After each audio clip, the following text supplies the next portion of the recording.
Hello, everybody, and welcome to today's show. My name is Jacob Hansen. I'm the host of the Thoughtful Faith podcast. And today, joining me is my friend Travis Overley. Travis, how are you?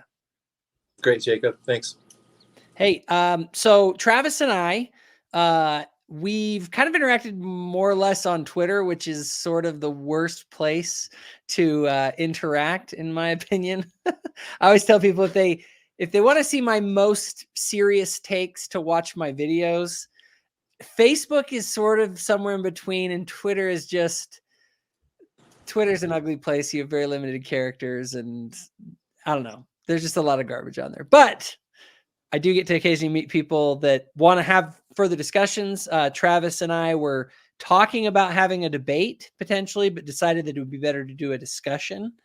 And so, yeah, Travis, why don't you tell the audience a little bit about yourself?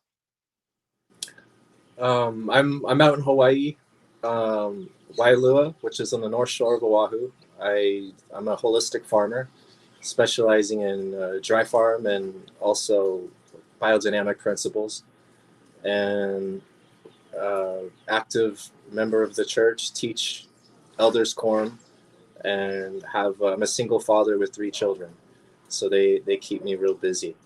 I bet. Yeah, and that's it. I read a lot of books. I was about to say, that's a pretty big library behind you. How'd you get interested? So today we're going to be talking about the New Testament, obviously, and things around that. So tell me how you got interested in this particular topic and came to feel like you had an understanding of it. Well, I'm familiar with the topic from the arguments that are put forward by primarily the evangelical Protestant Anglican community. And I'm aware of how the dynamic of that conversation is based on legitimizing eyewitness account of the Gospels, for example, which is not something that, as a Latter-day Saint, I put as the top priority. Mm-hmm. It's whether we can prove or not prove the Gospels to be an eyewitness account, and however we define eyewitness account, that can be defined in so many different ways. And in a lot of the arguments that are put forward, it is defined in a lot of different ways, maybe too broadly in some circumstances. But depending on that, we come to a place where I think it can provide a bit of a stumbling block to Latter-day Saints on how to approach this. My personal position is that, it can't be proven either way. It can't be proven or disproven. And so as a result of that, it's got to take a secondary kind of priority versus the first priority, which I would consider the literary narrative of the text itself. Absolutely. And I think in large measure, we don't rely on the Gospels being eyewitness testimony because we don't hold the sola scriptura. We believe that authority exists kind of like Catholics do as well, outside of the Bible in a priesthood authority that we have. So obviously I agree there. Where I want to, and we're going to have distinctions, I think, in our viewpoint. I do think that the conversation about the reliability of the New Testament text does matter in my mind, because if a person, I mean, you can think about it from, so here's kind of the way I always frame the situation. If I want to know about Jesus Christ, I can just make up, and people do, they just make up a Jesus off their own head that just happens to match with all of their priorities and seems to have nothing to do with the Jesus of the New Testament, right? And so the question becomes, are you just making up a Jesus? I mean, what is ultimately the best source? If somebody wants to talk about Jesus Christ, what is the best source for actually knowing anything about this guy, right? And if people want to say, well, the best source is just my own intuitions, I'm sort of like, no, it's not. Because there's all sorts of people out there with intuitions about who Jesus was that are totally wrong. And it's the scriptures that we use to say, you're wrong, because these people who lived back then This is what they said. And I take their word over your word because they were there, right? Now you could say they weren't there. They were just making up stuff too.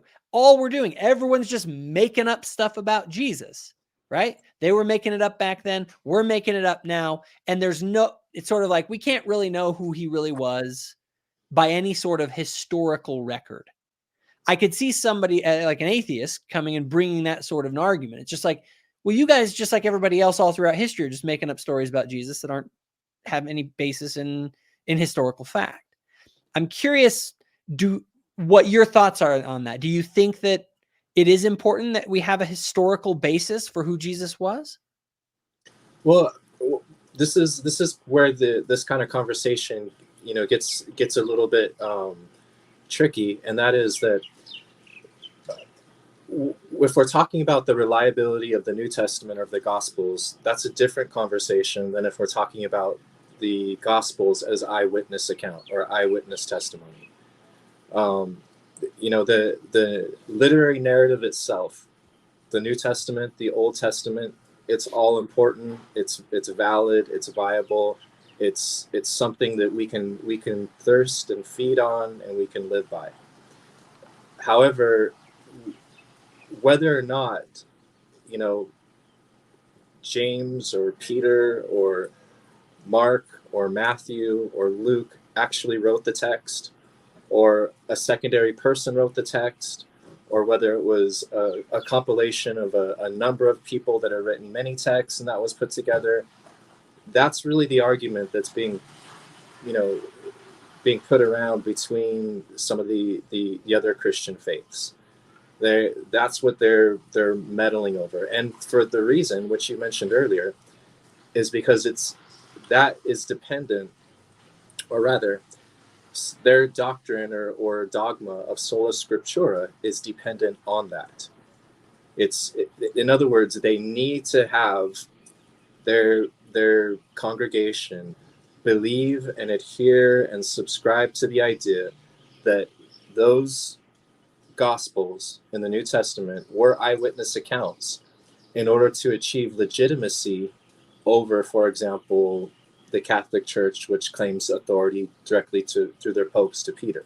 Mm-hmm. Without that, the evangelical world, the Protestant world, the Anglican world is in a little bit of, a quandary, a bit of a problem.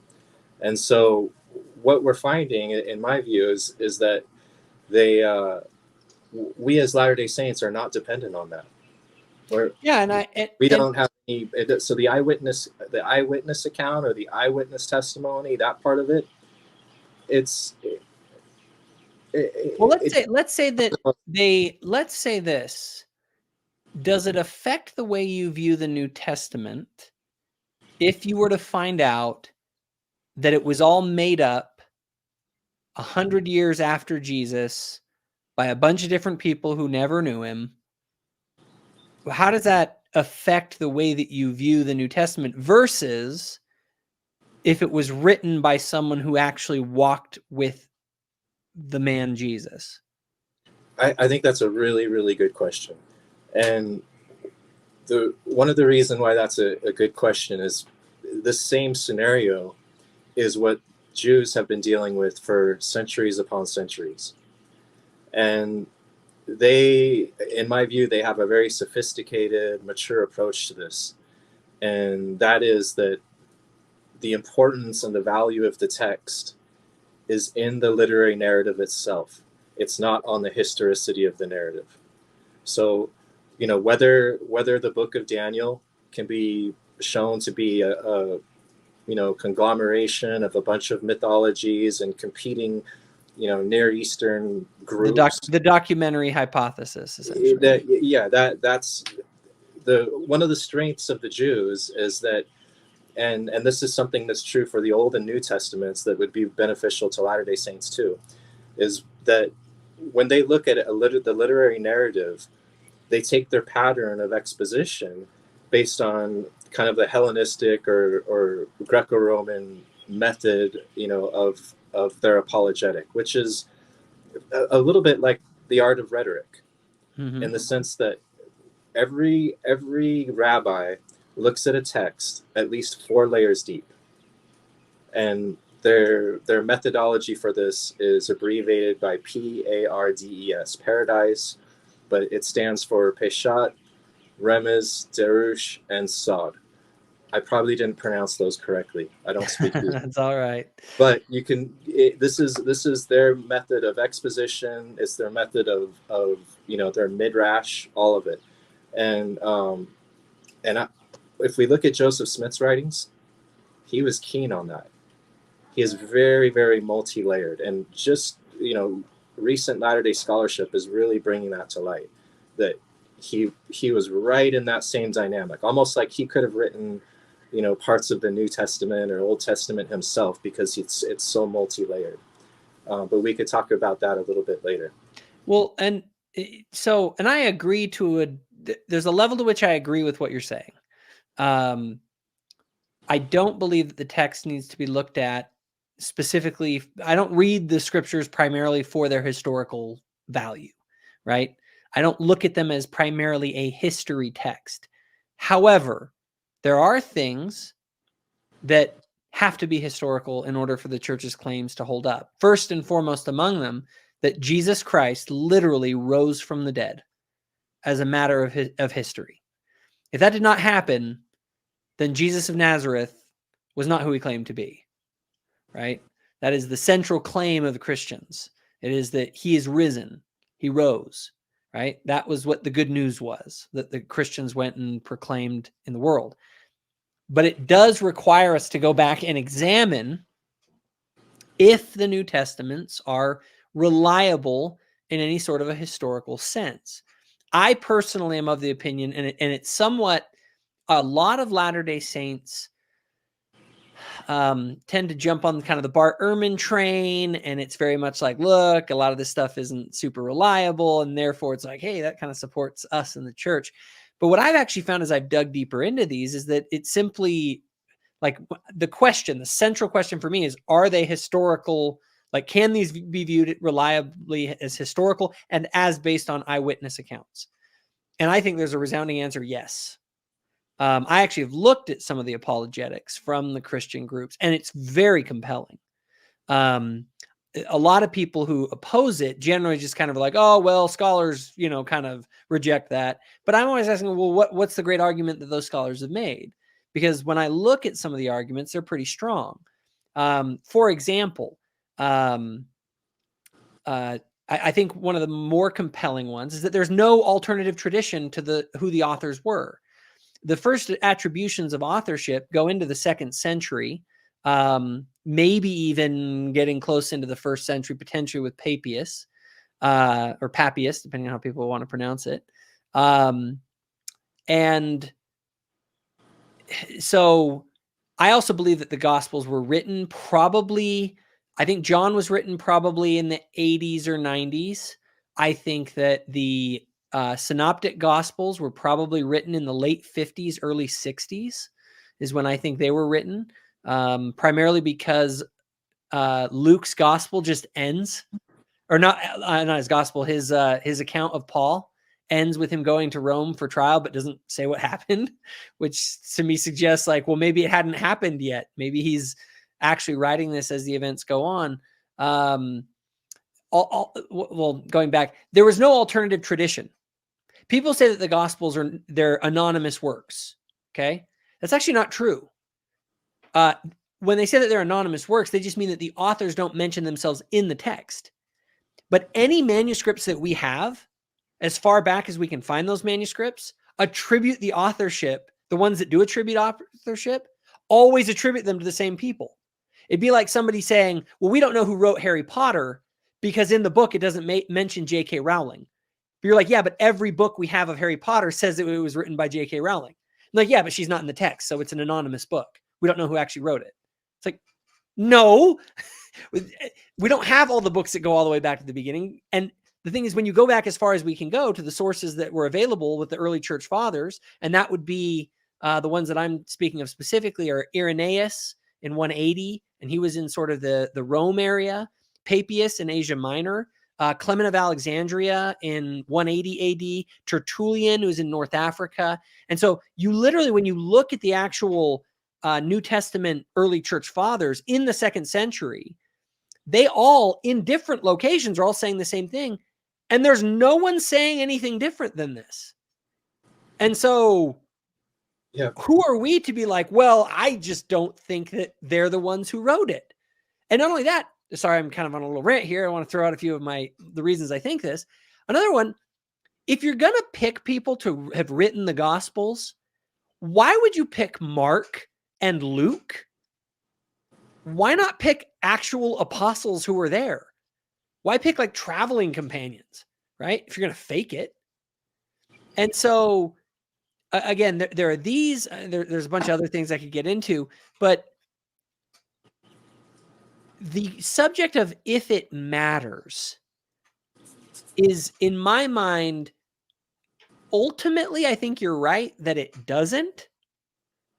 But I think that the New Testament becomes a document that you can take a lot more seriously when you realize that it very likely, in my opinion, was written not, I don't believe this. I will not say that, and I'm kind of, sorry if it's a little long rant, I'll let you go here and respond to all this, but I don't believe that it was written by the hand of the illiterate fisherman who didn't speak Greek.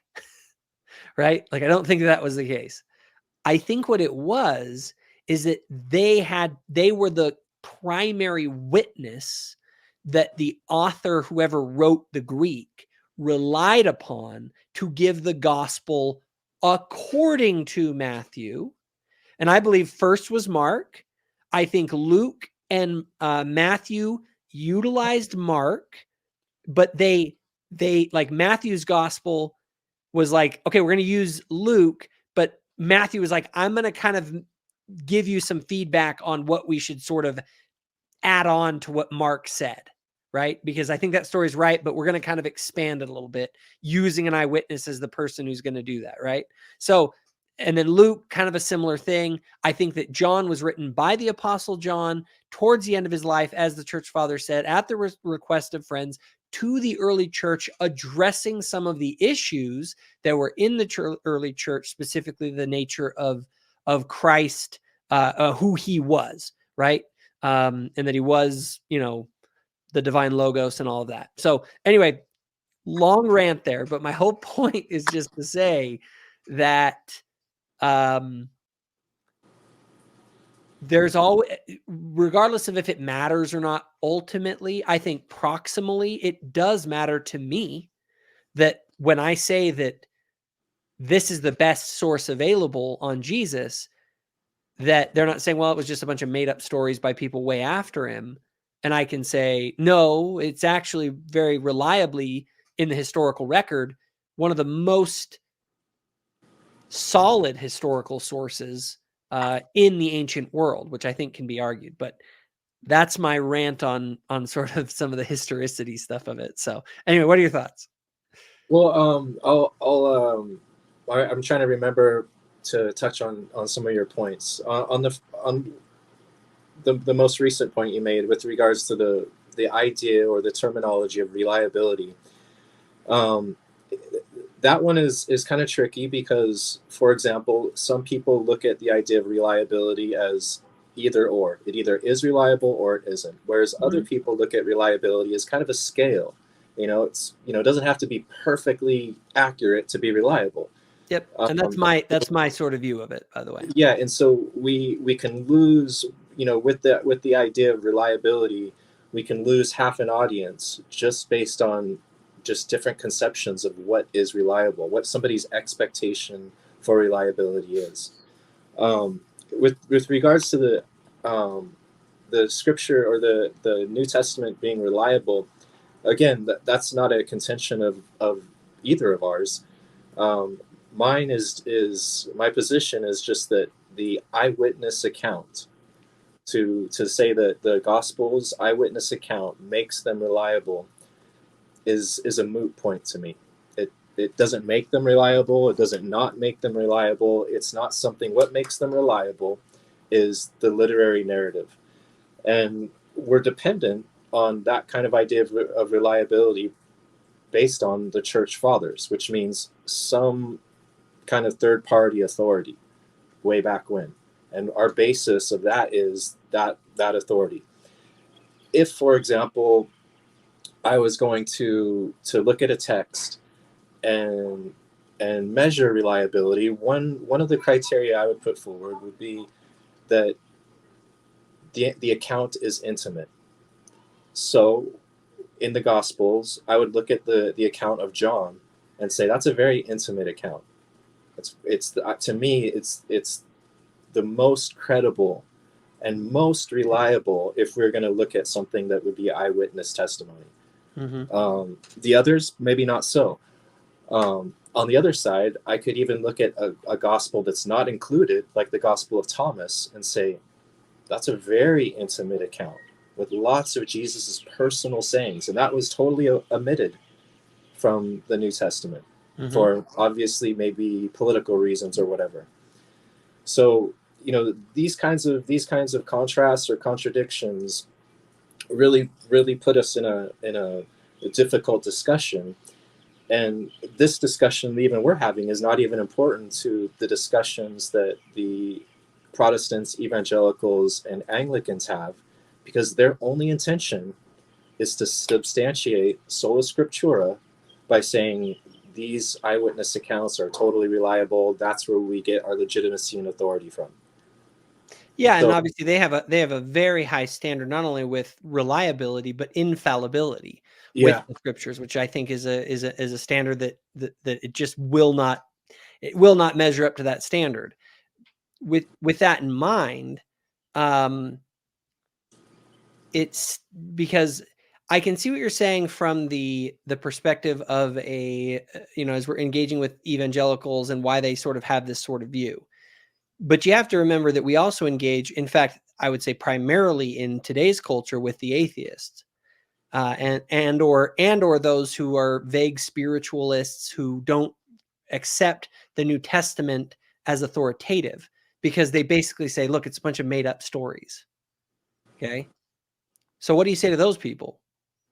Well, I say that's it's the first of all, I don't really entertain too many conversations with atheists or spiritualists or people that it's I don't think I can prove somebody against their will in that sense. If they're I think there's a certain degree of faith and spiritual reception that's required in order to gain from the literary narrative of a revelatory text.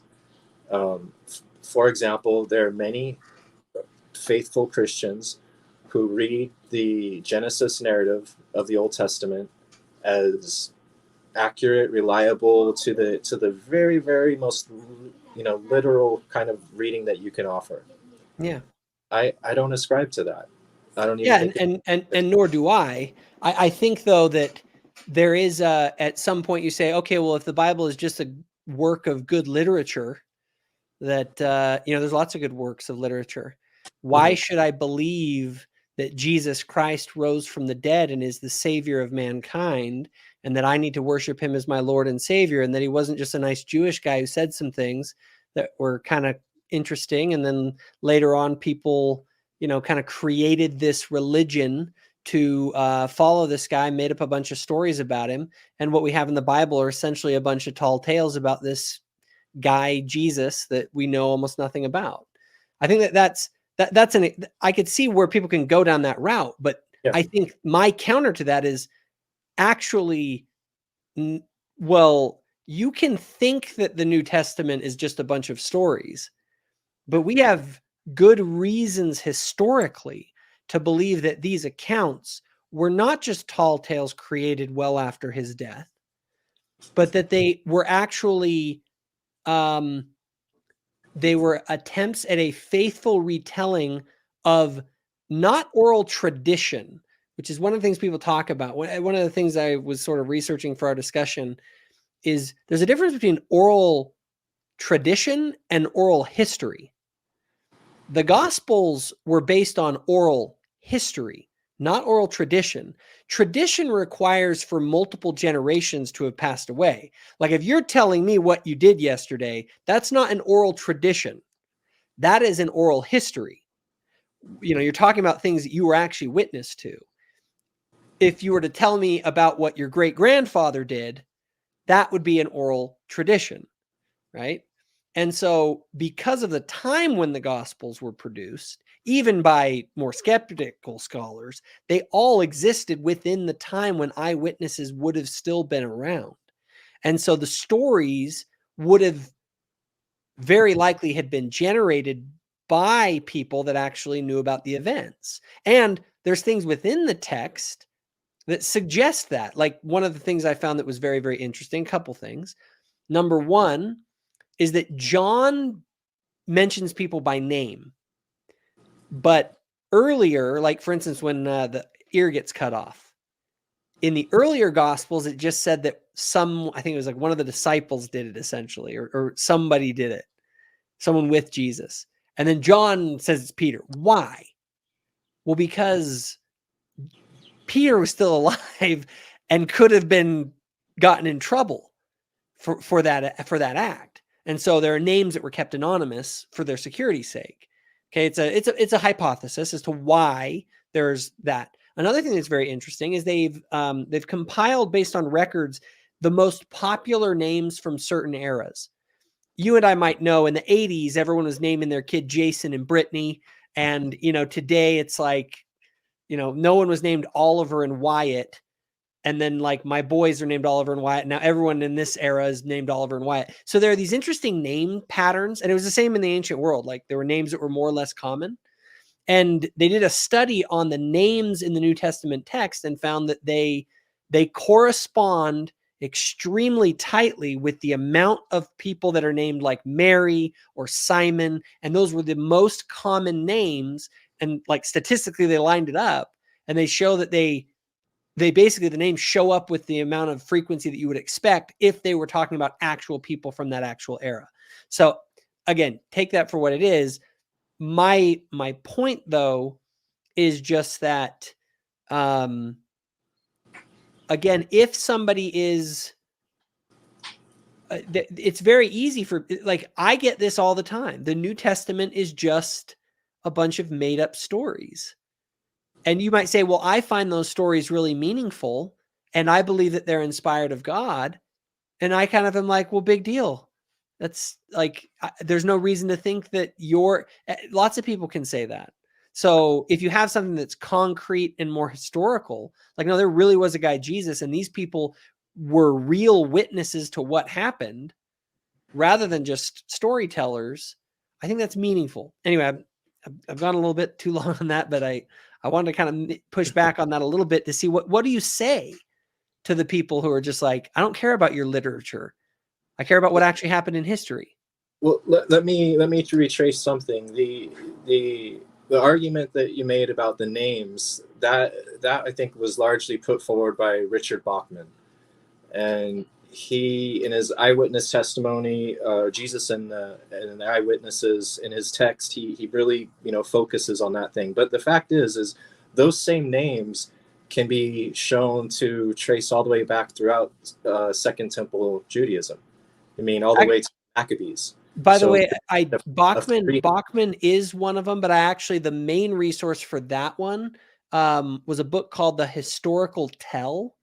And that one was it's actually independent because Bachman was one of the sources that I've definitely looked up. Luke Vandeweghe, I think is his name, and Paul Barnett wrote the forward to it. That was one. Anyway, that was if anybody wants to look up some of that stuff that I was just talking about, The Historical Tell by Luke Vandeweghe is the guy. But anyway, sorry. Jesus and the Eyewitnesses by Bachman. That's the other one. Yep. It's a good one.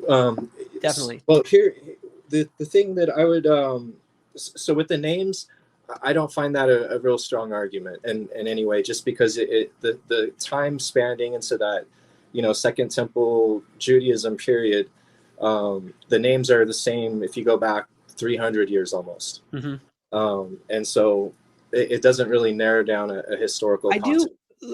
One thing I would question with that, because I can, even if I grant that point, I think the hypothesis is that the Gospels were written by Greek people.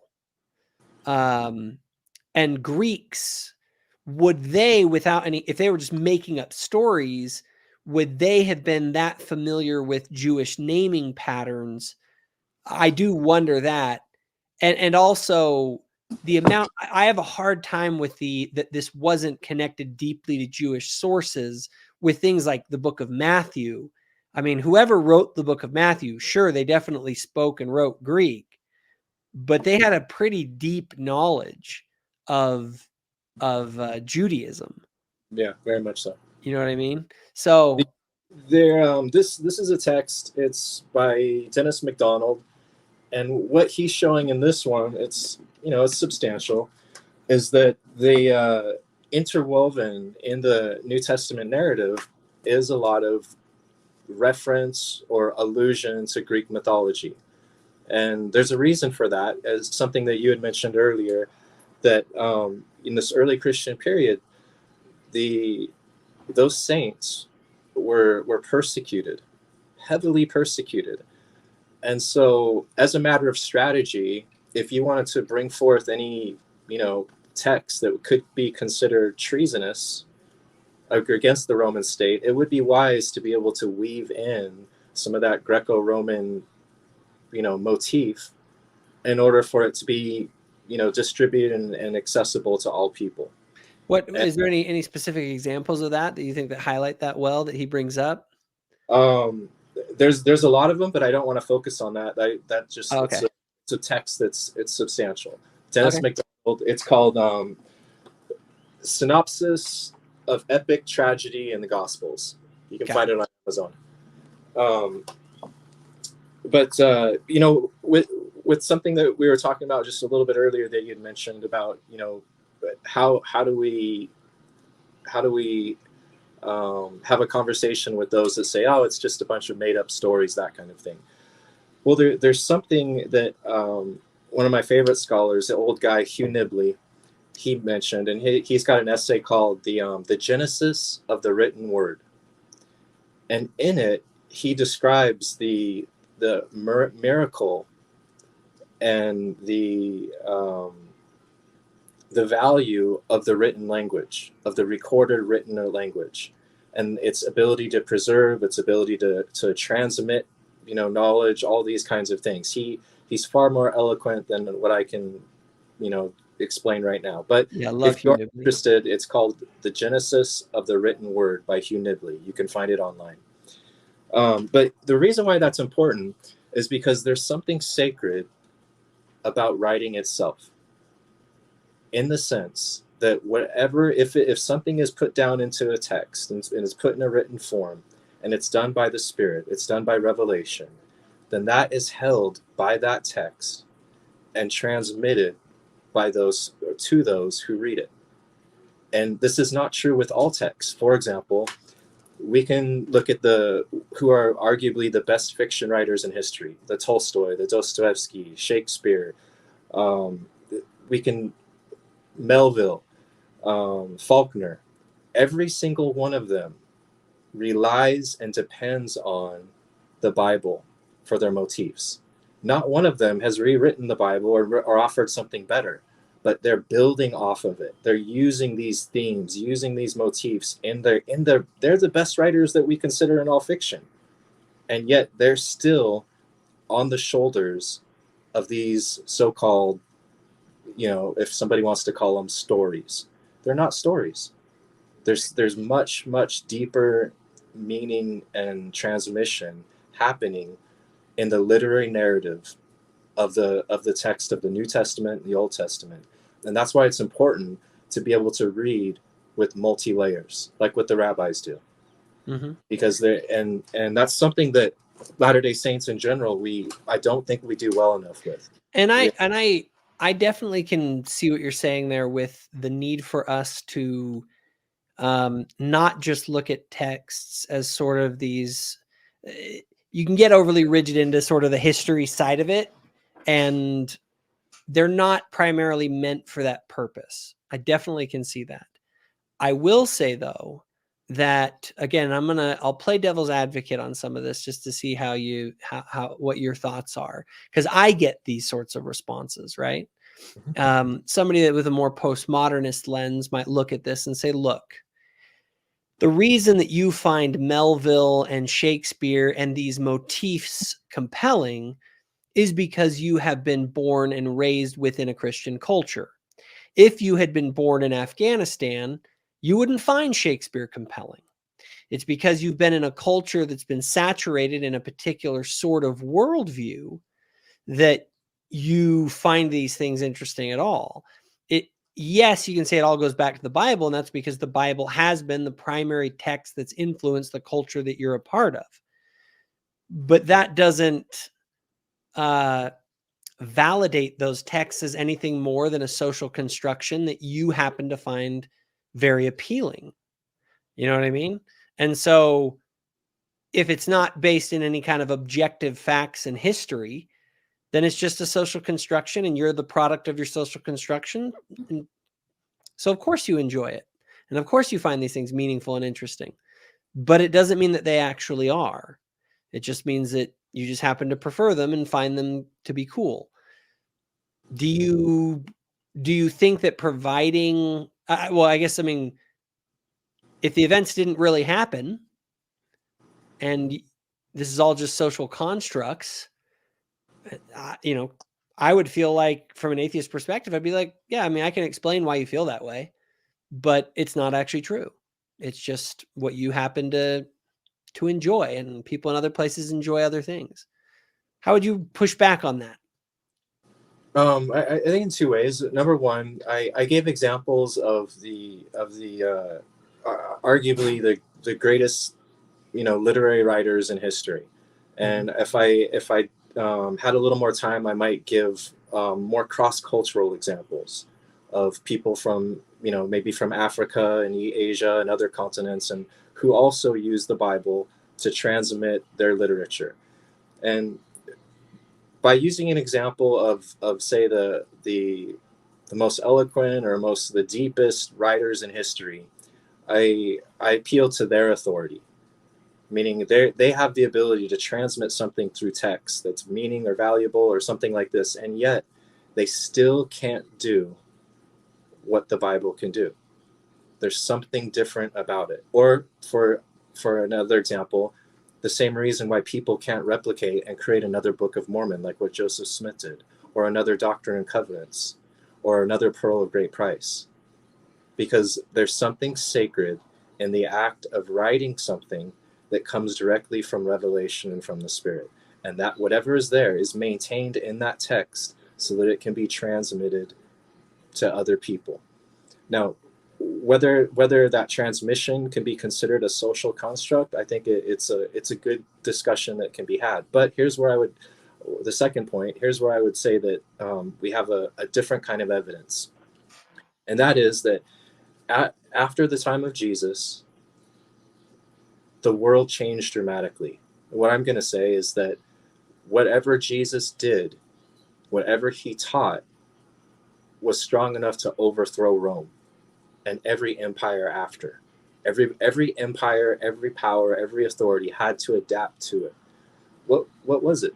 It's not just that some man. Well, now you're speaking my language, because you're going into the history of what actually happened in the actual world. It's not even in the history. What I'm saying is that it's in the text itself. It's what's being transmitted through the text, and that's held in that sacred account. And this is where I know that we would meet head to head on this in a good way. Jordan Peterson loves Carl Jung, and Carl Jung was really focused on the value of archetypes. And what's happening in the New Testament is archetypes are being shifted and ordered in such a way that it's forcing empires in the centuries thereafter to adjust and adapt and try to figure out a way to make it work. In other words, it was so revolutionary, and I'm weary about using that because I don't want to make Christianity out to be like a great revolution. There's a lot of folks that want to do that. I'm more in that camp. Yeah. Well, I mean, although it's a different kind of revolution. yeah, exactly. And so what's the pushback I would give is that since that time, there's been no kind of literature, no kind of literary narrative that's been able to transform society, empire, and the way that the archetypes people look and think about just everything. Everything shifted, and since then it hasn't shifted back. I It's it's agree. it's so something changed beyond the nature of our blood, our flesh, our something beyond just whether people were walking, and present in Jerusalem or not, whether somebody witnessed an account and wrote it down, or third person, or a party of people, something more than that occurred. And the only way that is held is in the literary narrative of the text, and that's what makes it sacred.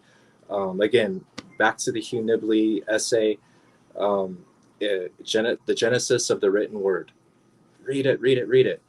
But it really, he makes a good argument for the sacredness of writing. And we know that throughout history, writing wasn't something that everybody was privy to, especially in the New Testament era. There was very few people that could read and write. You had to be a well-educated kind of Greek type person in order to be of that caliber, an upper class kind of administrative type individual.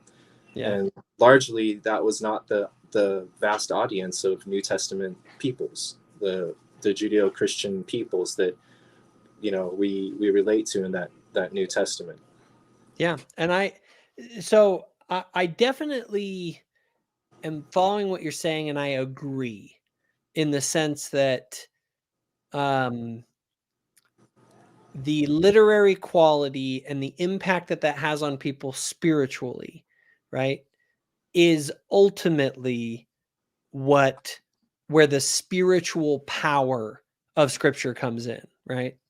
I agree with that 100%. That's why I believe that the primary reason that a person has faith in the Bible or in the Book of Mormon or in Scripture generally is because of what you're talking about. It's sort of the effect that it has on them.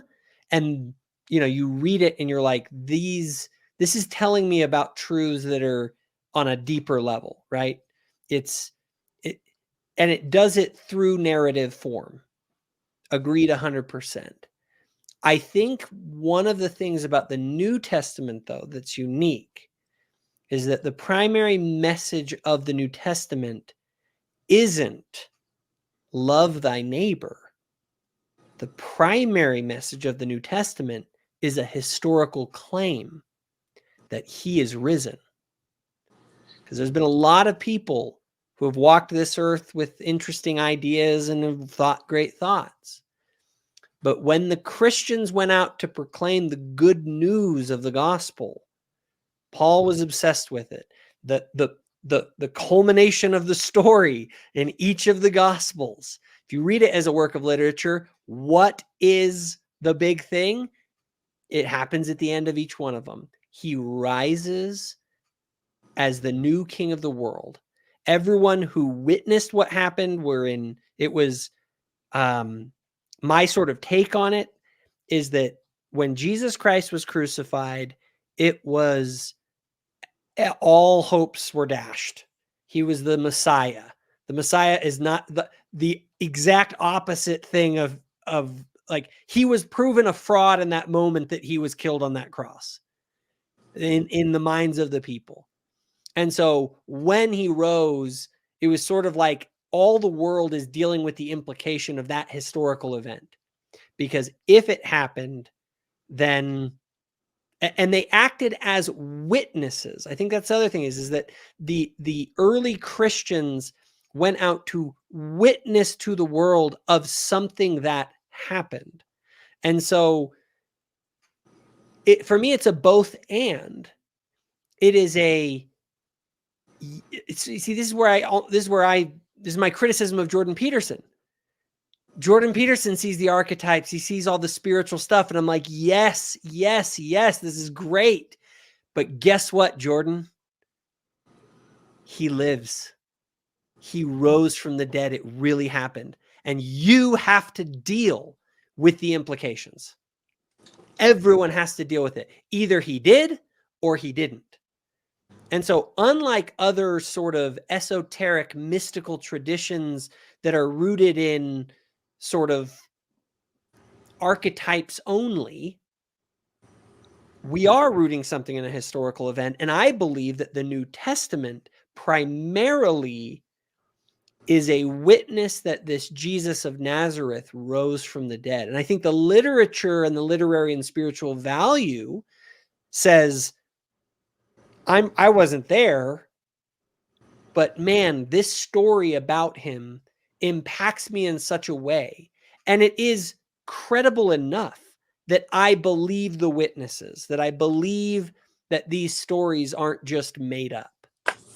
Now, it doesn't mean that every single story happened exactly in the way that the story said. I'm not a believer in infallibility. But I do believe that the fundamental message that Jesus Christ rose from the dead, it has to be true. And I think if you're going to make a historical claim, you need to have some kind of historical evidence. And I think that we have it in that. And that's why I think it does matter. I think it should not be the primary focus. I agree with you that the spiritual power of the gospel can be had. And I think that's what Jordan Peterson has. He's experiencing the spiritual power of Scripture, but he's not a Christian. He won't bend the knee and say he lives and I am his disciple. And that to me is and it requires an acknowledgement and a belief in an actual historical claim. Here's how I would respond to that. The account of the resurrection in the Gospels is very different. There's different accounts. Absolutely. And they're level and contradictions. They're not shared, and they are different. So what I would suggest is that the He is risen, the resurrection is less important than the understanding of the new covenant. The new covenant is, to me, that's the complete emphasis of the New Testament. The He is risen, or the resurrection, I would argue, was something that was shared by just a very, very, very few individuals. And as an example, doubting Thomas, he wouldn't have any part of it until he actually felt and met with Jesus in person. Mm-hmm. Which is to say that there were groups of Christians that could still be called Christians who may not have accepted the idea of resurrection and needed a personal perfect witness, which they did not get, and a very, very small group, those who were most intimate and close to Jesus, who did receive that. And so as a consequence, to be a Christian, I say that the emphasis of the New Testament is the new covenant, and that can be a kind of different discussion. But the resurrection, if he didn't resurrect, then there's no new covenant to even be made. Well, there's certain aspects of the covenant exists whether or not people believe in it or not. The covenant in the church, the covenant is there whether people decide to partake, whether people are going to live in its proximity. And here we might get into a little question about, well, what is covenant, that kind of thing. Like for example, I'll define covenant as relationship, kinship. It's to be spoken of in proximity. But the minute we say covenant is a contract or promises or loyalty oaths, I'm saying we secularized it, and there's a lot of Latter-day Saints that do that. Yeah, and I do think that there is a level of, yeah, it has to be. It is something more profound than when you say contract. It has almost like just a cold business deal kind of feel to it, and that's not what it is. But I would say though that, as Paul said, if Jesus rose not from the dead, then our faith is in vain. The covenant, there is no covenant because it was him. Now, I also would say that if a person rejects the resurrection of Jesus Christ, then in my mind, I don't see how they can claim the title of being a Christian in a full sense. Because that is the rising of Jesus from the dead was the validation that he was not just another preacher, right? If the claim of Christianity is that Christ is king, that Christ is Lord, not that Christ was a great guy who taught some wonderful things, right? That claim to divinity is the essence of, you have to. I just would never consider someone a Christian who does not believe that Jesus was divine. And ultimately, it was his rising from the dead that served as the ultimate witness to his divinity. And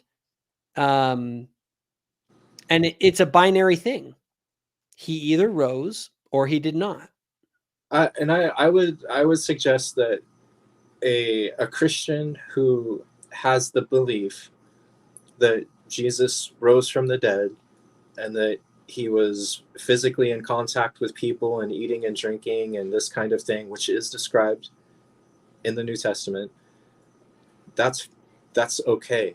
And it's also okay for a Christian to have an idea that Jesus rose from the dead, and that he was seen not by the natural eye, but in vision, as alive, in full glory, in presence, passing through, whatever that happened. In other words, there's a way to look at the idea of resurrection or raising from the dead that fits into more than just a very, very literal kind of belief system.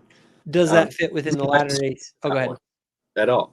I'm just saying that if, for example, I come across a Christian and that person says, oh, I believe that, what rising from the dead means is that, he appeared to people in vision. I'd say, okay, maybe you don't grasp the significance of resurrection and the reuniting of the spirit with the body, but okay, that's I'm not going to discount somebody on the way that they believe something, and doing we can be happy that they're at least moving in the right direction. Well, and just like doubting Thomas, it took an actual perfect witness for him to believe. Here's someone who traveled with Jesus, who knew him personally, who was getting the testimony from the apostles, from Mary. They were telling him, and he no. So if doubting Thomas is still included in the fold, and who we attribute to in the Gospel of Thomas, if we can include that, if we attribute to very intimate sayings and teachings of Jesus, then to me there's room for a kind of a more nuanced belief in what the resurrection is. I don't personally take that nuance. I take it as something that was very literal, but those who do take that as something that might be in the vision, there's precedent for it. For example, in the book of Revelation, it's towards the end, I think even in the very end, chapter 22, John, who arguably knew Jesus and was with him more than any of the apostles, is granted this vision, and before him appears this being in great glory, and he bows down to worship him. And the being, an angel, says, "Worship me not, I am thy fellow servant." Now, why would John, who knew what Jesus looked like in person, and in every single fashion, bow down to worship an angel.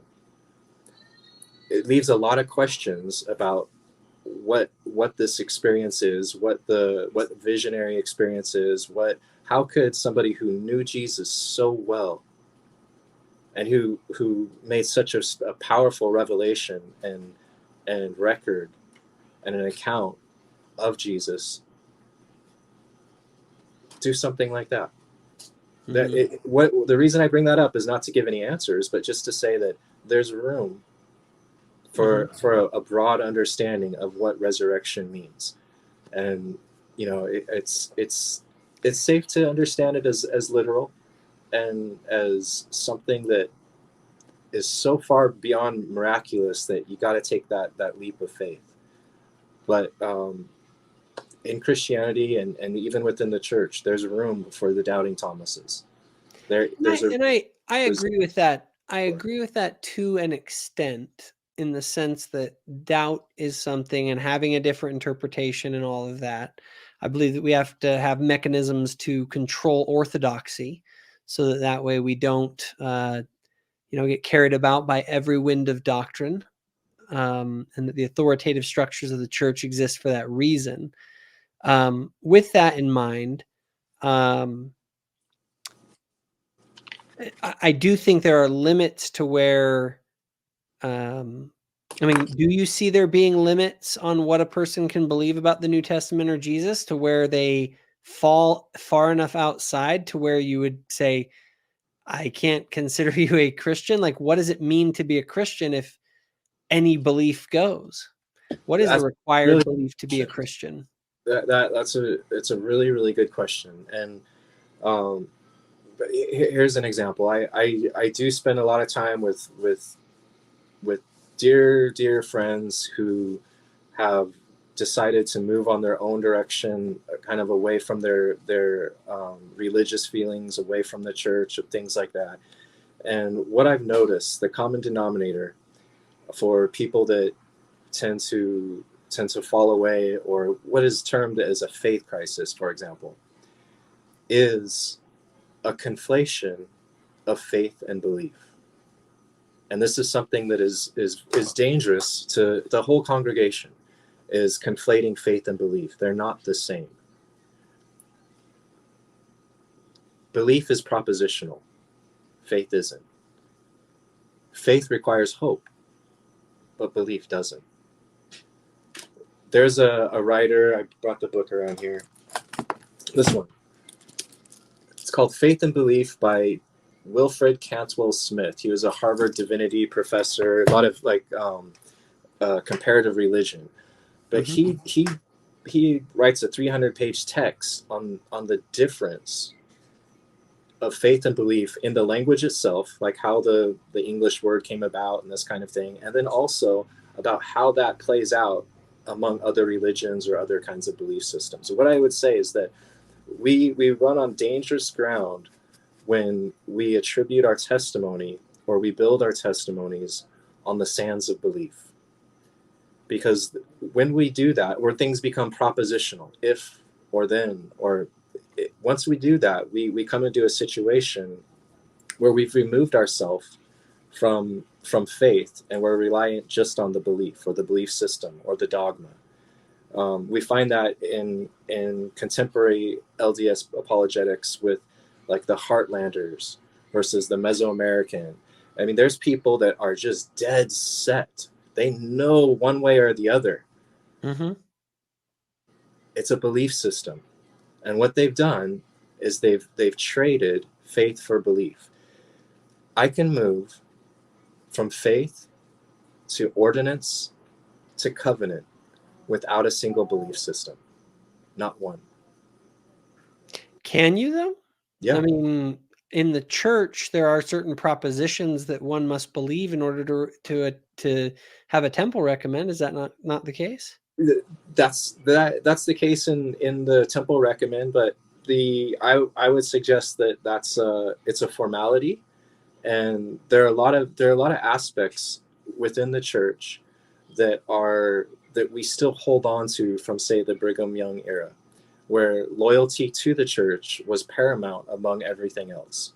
And we may find, for example, in the future that some of those proposition questions are not so required. We may not. It doesn't matter. But and what do you mean by faith when you're, because we talked about belief. Belief is propositional. It's a belief that something happened or will happen. What is the how would you summarize the distinction between faith and belief? well, I'd like to keep it real simple, and I like to use those simple phrases, that belief is propositional, and that faith is not whatsoever propositional. That faith requires and relies on hope, but belief doesn't in any way. Belief almost kind of knows. So faith is just a hope in something? No, faith is hope is the foundation of faith. A funny example of this is that when my children first started praying, I thought it was so unique. So it taught me something. But they would pray and say, "I hope, I hope, I hope." When they first started, I thought that's so peculiar. But in another sense, when we read the scriptures and we learn that there's hope that comes before the faith, and so forth, that is what we're driving our, or that's how we project our worship. If our worship comes to a place of propositions, we've done no better than the Catholic Church. Mm-hmm. We've created dogmas, and we say, if you don't do this, you are not this. If you don't believe this, you cannot be this. In other words, it requires a subjugation of conscience, which I don't think Jesus would ever require, a subjugation of conscience. I just wonder, and I do agree to an extent. I think that one of the issues that you can have is, are you familiar at all with the notion of theological maximalism versus theological minimalism? Have you ever heard those terms? No, not really. It has to do with, okay, so if I were to ask you, what do you need to believe in order to be a Latter-day Saint? Do you need to believe anything? Right? If we go to theological minimalism to the far extreme, it's sort of like, no, you don't have to really believe anything. You can believe whatever you want. You can still be a Latter-day Saint, just get baptized, and there is no belief requirements whatsoever. Right? Mm-hmm. And on the other side of the scale, there's like theological maximalism, where like, if you don't believe in the heartland model, like, you're not a Latter-day Saint.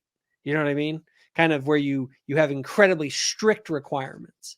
And it's an interesting concept just to think about, because if we're going to define ourselves as a Latter-day Saint or as a Christian or whatever, in order for the term to have any meaning whatsoever, there must be limits to where you say, if you go beyond this, you don't qualify as that thing, right? I can't say that I'm a bachelor if I'm married, right? Like, that's why the term bachelor means something. If anyone can be a bachelor, I just identify as a bachelor. It's just like the term is meaningless, right? And so I can identify as a Latter-day Saint, or identify as a Christian, but you have to go back and ask, well, okay, well, what is it that makes someone a Christian, and or whatever? And so while I have a hard time with the notion that there are no propositional beliefs, because if a person, now I can see where people, I guess I'd put it this way. I frame it a little differently. I frame faith is trust that manifests into action. Okay. It's a trust in something. A belief is something that's more about what you think, where faith is more about something that you do, right? Your actions manifest. It's where you've placed your bet, because you don't get to you have to choose something, because we're all going to go and live our lives. And as we live our lives are built upon something, even if it's incoherent and just like we're just kind of doing whatever. It's based on our own incoherence. But if we want to have a life that's meaningful and built on some sort of a foundation of some kind, that foundation acts as our God, right? It's the thing that we put our faith in. I have placed my faith in Christ, in the proposition that he rose from the dead, right? And that's why I consider myself a Christian. And as a Latter-day Saint, I've put my trust in the proposition that this church holds the keys of the kingdom of Christ, right? Like that's where I've placed my faith. So, but I feel like there does have to be some level of propositional, at least, or I would say at least a trust in a proposition. Here's this is the whole reason why the Lord has given us ordinances. The ordinances themselves are transmitting what is understood by our faith. If the minute we start to make propositions out of it is the minute that we get into that field of dogma. Oh, you are this because of this, or you believe this, or we can go from faith to ordinance to covenant. How we know of covenant from faith is through the ordinance. And as a case example, but doesn't the validity of any of these covenants rely on a proposition? No, it's the ordinance. They don't. See, that's interesting to me, because in my mind, if Christ did not rise from the dead, if that proposition is false, then the ordinances are null and void and meaningless. The ordinance of baptism, if we're baptized, it's the symbol, the primary symbols behind are death and to resurrection. Mm-hmm. That's the primary teaching and acceptance of baptism, saying I recognize death into this mortality, which I chose, and the resurrection that will be forthcoming. To make a proposition isn't of that, isn't that a proposition? Isn't there a proposition that we will rise one day from the dead? If we want to make a proposition to that, we can probably write 3 or 4 variations of that into propositions. But propositions, they also can lead us down a lot of different paths. They can create schisms. That's why ordinances themselves are so profound and so universal that they transcend the proposition, the belief system, all of it. And I think let me see if I was trying to steel man what you're saying. So what you're saying is, if I'm not mistaken, I'll try and steel man it. You're saying that the ordinances themselves, it sort of, to some extent, doesn't matter what the propositions are that you accept. The ordinances are the things that orient you towards a particular way of being, and that it is through those ordinances that we're transformed more than it is about certain propositions that we having all of our propositions in order. Is that a fair take on it? Yes, but I would add to that just by saying that we can't get from belief to covenant very easily. There's a lot of paths that can mix that up. But why do you say that? I don't know if I'm following. I understand. Well, if we go from belief to covenant, then covenant has just become a belief system in and of itself. But covenant isn't a belief system. It's the old covenant and the new covenant. They transcend any belief because they are pre-existent, co-eternal. They're not even fixated to mortality or to time or anything like that. Covenant is beyond all of those things. And so if we reduce covenant to a belief system or something like that, we've made it more contractual. We've made it more of a, you do this, I do that, and that's where it is. Whereas really covenant is relationship and it's proximity. What is the closeness that we hope to be with our Savior? What is that proximity? There's a deep a field of proximity. Maybe doubting Thomas was a little bit further distant away, whereas Peter and James and John were right in their closeness with him. And I love, and honestly, here's the thing. There's it's like 50%, like half of this. I'm like, I love it. That's awesome. But I keep going back to be like, and then I just, in the back of my mind, I'm screaming. It's like, but that all presupposes that there's someone there to have a relationship with, which is a proposition. Yeah. There's some sort of a proposition that has to undergird the whole structure. Now, I agree that we sometimes put up unnecessary propositions that people have to believe. But I think that there has to be, like, for me, again, it's not an either or for me as much as it is a both and. Like, I agree with you. Covenant is about a relationship. Well, the proposition, we can just take the proposition out, put the ordinance in the equation, and it satisfies the whole thing. So instead of any propositions, we go from faith to ordinance to covenant, and we don't need propositions. We don't need belief systems. I wish I could remember the quotation, but Joseph Smith himself said something of the nature, I don't care what a man believes, so long as we care more about, and I think it's correct, although I don't think it's entirely like 100%, but basically we believe more in orthopraxy, right practice, rather than orthodoxy, right belief. A lot of other people are like, do you believe in the right Jesus? You know what I mean? Like, that's their whole thing. And for us, it's like, did you make and keep your covenants? Yeah. Right?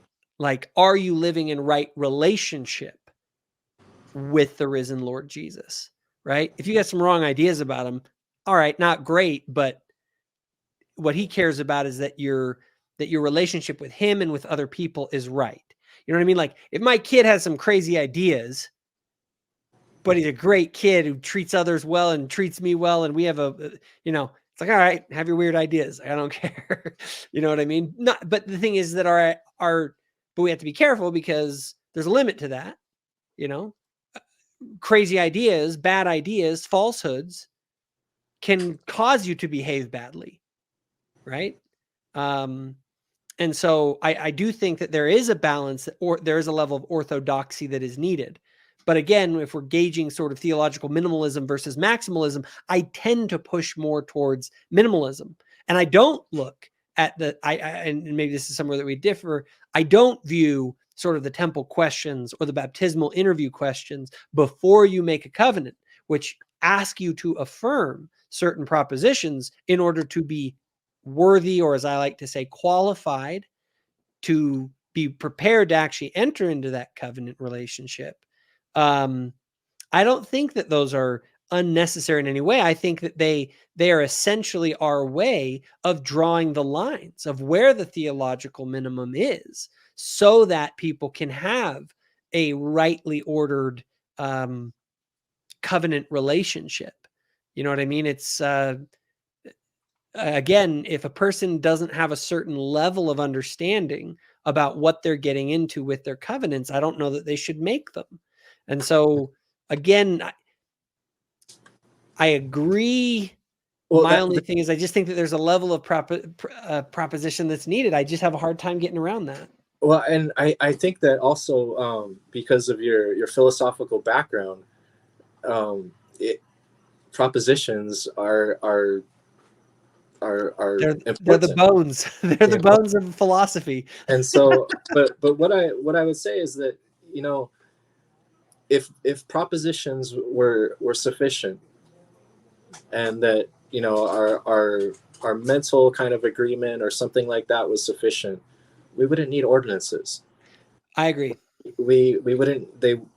We could recite something instead. Like, there's many Christians who when they're evangelizing will say, recite this prayer in your heart and take Jesus into your heart and you're saved.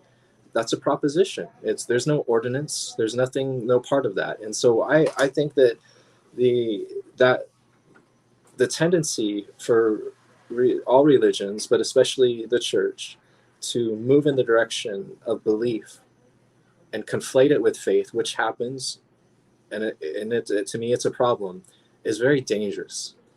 It can, and in a sense, it takes away from the power of ordinances. You ask children in the church, go through a Sunday school and say, what is baptism? And many of them will say, it's to be clean or something of that nature, or to repent. And yeah, but it's more than that.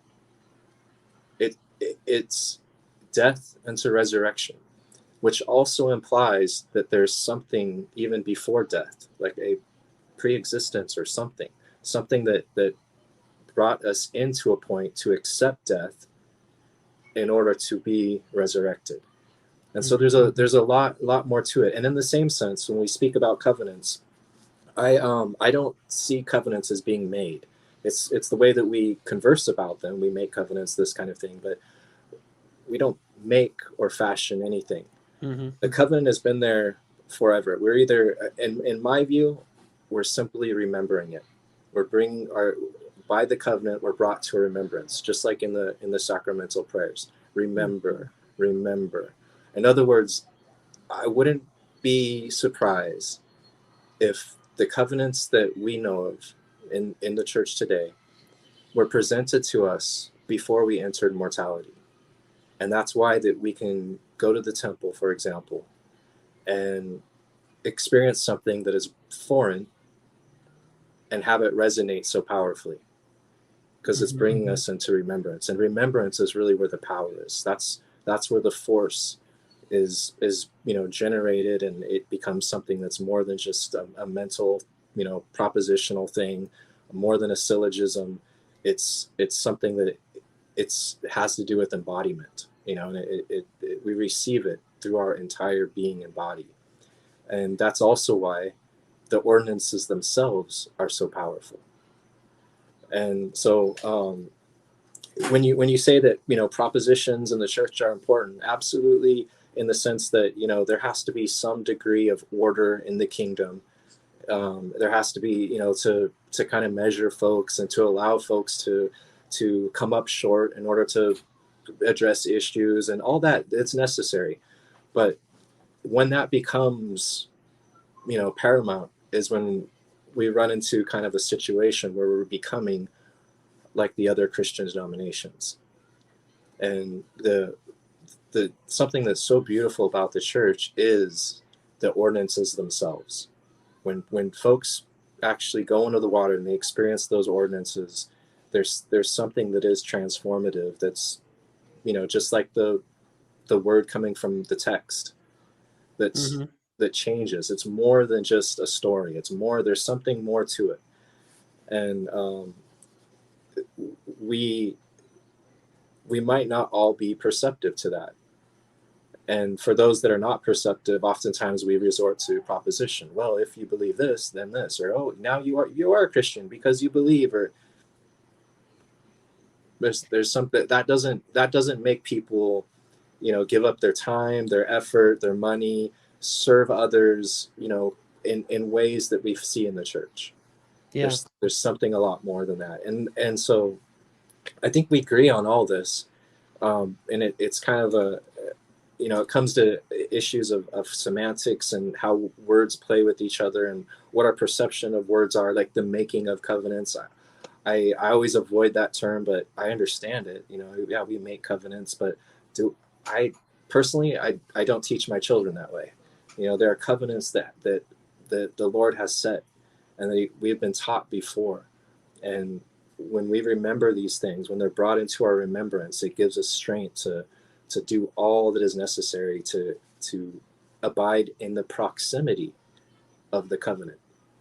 Yeah, and I do think one of the things that I've really reflected a lot on is this idea of relationship. I think one of my favorite, in fact, my favorite as a Latter-day Saint, my favorite chapter of scripture is actually in the New Testament, but it's one where the Savior is speaking so eloquently in John 17 in the great intercessory prayer just prior to the atonement. And that idea of being one, and that is his ultimate wish for the world and for those that will hear the message, is that they will be one, even as I and the Father are one. And it's an interesting thing because I've realized that that is a profound statement. It is not a statement just like, hey, I hope they all get along with each other. It's like, no, Christ wants us to enter into, to have a level of relationship with one another that he and the Father have, and that we have a relationship with them, so that we're all one together,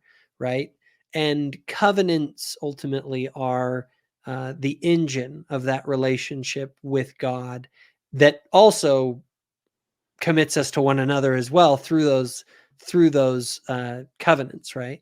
They put us into those relationships. So I really like that emphasis of it, right? And I think it's one of the beautiful things about the restored gospel. And any other thoughts as we kind of get close to wrapping this up? Yeah, I just to add on to what you were saying, one of the beauties of that oneness is not achieved just by death. It's achieved by resurrection, where we understand that the oneness that we will receive with Christ and with the Father is one where we can eat and drink and touch and embrace directly with him.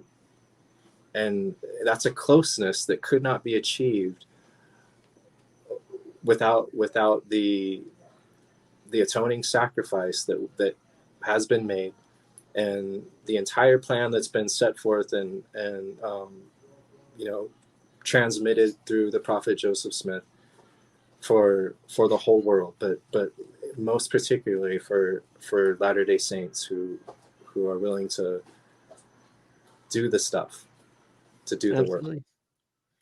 Absolutely. Well, thank you so much, Travis, for coming on. This has been a fun conversation. We've agreed on some things, disagreed on some things, but I think overall it went real well. So any final thoughts, or where can people find out about you, or if they want to reach out to you? No, don't reach out to me. But Jacob, I really enjoyed this. I love your show. A while back you did that one called Ocean. Uh-huh. It's one of my favorite things. So if any of you want to watch something that's inspiring and well put together, I mean, I actually will watch that maybe once a month. I'll just click it on, and I love it so much. It was important to me, and to me that's who you are. And so I love you, and I hope we get to chat again. And there's a couple other discussions I think we can have too. So I'm sure there's plenty. And with our shared love for Hawaii, we found out, just everybody knows, we were talking beforehand, that apparently we actually were at BYU Hawaii at the same time. So kind of a small world. But yeah, I got Travis, here when you're ready to come out. There's plenty of boards. So hey, I'll hit you up for sure. Well, thanks so much, Travis. I appreciate you coming on. Thank you. Bye. So do you enjoy the content here on Thoughtful Faith? If so, be sure to hit the notification bell. This ensures that our new videos show up on your feed. Also, be sure to check out our Facebook group called Thoughtful Saints, where myself and others discuss the sorts of topics found on this channel. And lastly, if you think other people would benefit from this video, please be sure to share it.